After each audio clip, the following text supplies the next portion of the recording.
ఈరోజు ఇప్పుడు అంగన్వాడీలోని ఇంటికి రేషన్ ఇస్తాం కదా గర్భిణీ బాలింతలకి. ఆ ప్యాకెట్లో 4 to 12 రైస్ ఉంటాయి. అవి మీకు ఇప్పుడు నేను చూపిస్తాను.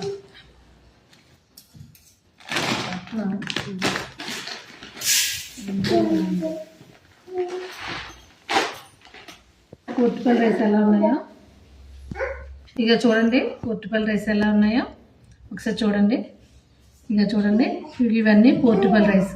వాటర్ వేస్తే ఇందులో ఇవన్నీ 4 to 12 రైస్. ఇక చూడండి రైస్ చూడండి. ముందుగా చూడండి, నార్మల్ వాటర్ వేసాను, లోపలికి వెళ్ళిపోయి చూసారా పైకి ఎలా తేలియో.